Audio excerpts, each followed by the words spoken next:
Hey, I'm Vinny and this is Makeify. So I want to show you what I think the biggest difference between the Dremel 3000 and the Dremel 4000 is. And it might be a little surprising because we have to open these things up for me to show you. You know, there are some differences between these two.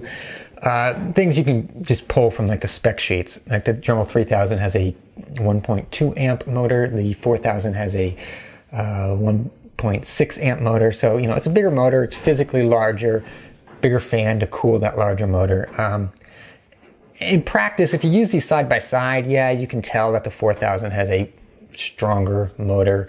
But really, if you're not using them side by side, the difference isn't that big. If you really need a strong rotary tool, I would recommend something like a Fordham Flex Shaft rotary tool, which I'll put a link down in the description. But those are going to run 2 or 3 times more expensive than even the 4000. So, you know, motor size, yeah, there's a difference. It's not that big of a difference really in practice. There's a difference in the speed control between these two. The 3000, the speed control also acts as the on-off switch, and it has 10 settings for the speed control. It's fine. It works just fine. On the 4000, the speed control is a little nicer. There's a separate on-off switch, and then the speed control, they claim that you can set the speed and then it will maintain that speed even under load, which is kind of nice. You know, as you're really putting force on it, it will maintain the same RPM. In my opinion, it's a nice to have feature. It's not really, that feature in and of itself is probably not worth it for most people to spend the extra money on the 4000. But there is a feature that definitely is worth the money. And like I said, to see that, I'm gonna have to open these guys up. One other difference between these two is that the 4000 is actually easier to open up and will put back together. 3000 is a little bit of a pain. They both use these Torx head screws, T15s. So it's not just a standard screwdriver. And on the 3000, you actually have to remove these stickers, which is annoying, because you'll never get them back on exactly the way they were, but whatever.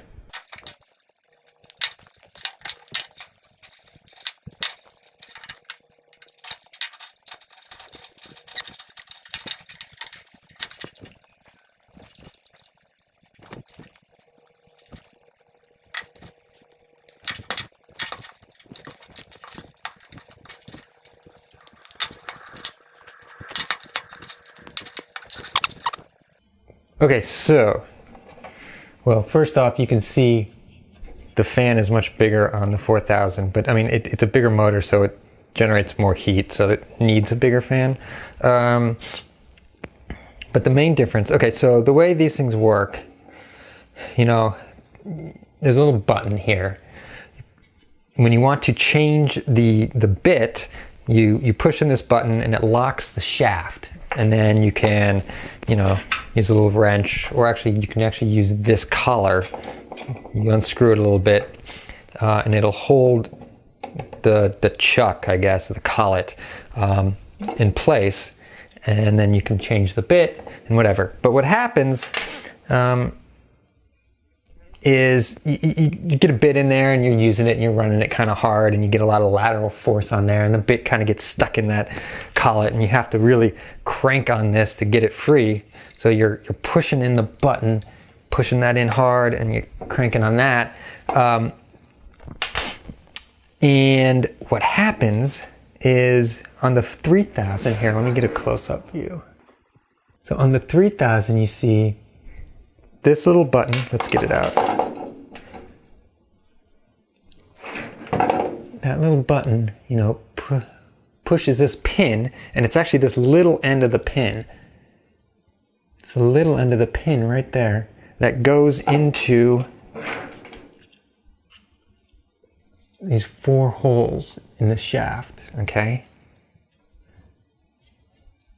Now these 4 holes it's metal, although I swear I've opened these up in the past and this piece has been plastic, but maybe I'm wrong on that. But even still, that metal is really thin, and what happens is when you really grind on it, and you got this little tiny pin, right? The pin fits in here, and when you really crank it on it, there's just not a lot of metal there, and this pin will inevitably kind of slip out, right? And it slips out. You'll wear this metal pretty easily, in my experience. And this pin is so small that it can wear as well. And once you kind of wear this metal out, forget about it. You can never then lock this spindle in place, because what'll happen, you'll bust out the edge of those holes, and you'll grind a little groove between the holes, and then at that point you can never lock that shaft, and the tool is worthless, because you can't just replace that. You got to buy a whole new thing, whatever. Now on the 4000, you can see there are these big grooves in a much larger piece of metal here, and there's a rectangular pin that pushes down. Ooh, let's line it up. And that is a much more secure mechanism, okay? Plus, there's a lot more of those grooves, so you don't have to line it up, 90 degrees. You can pretty much almost anywhere kind of lock it into place, which is a little more convenient. Let me show you this pin. So see that? That's much bigger than that little tiny nub. And then these grooves, right, are way stronger. So I've never had a problem with this breaking, and I've gone through more 3000s than I wish to admit. I haven't opened up every model of Dremel, but I assume I've opened up one or two other smaller models, and they're all kind of like this. I assume the 4000, and Dremel has a couple models above the 4000.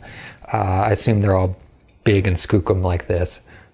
But that is the main difference. Just that part right there. The mechanism to lock the shaft. It's so much better in the 4000. So much better. There you go. That is, in my opinion, the biggest difference between the Dremel 3000 and the Dremel 4000. And it's a big difference. It's the reason why I will not buy anything smaller than a Dremel 4000. It's just not worth the money. I hope you found the video helpful, informative, entertaining, something. Thanks for watching. I want to show you the difference between the Dremel 3000 and the Dremel... That is so loud. I hate cords. Between the Dremel 3000 and the smaller Dremels. And I'll have a link in the description to those. I hope you found the video helpful, entertaining.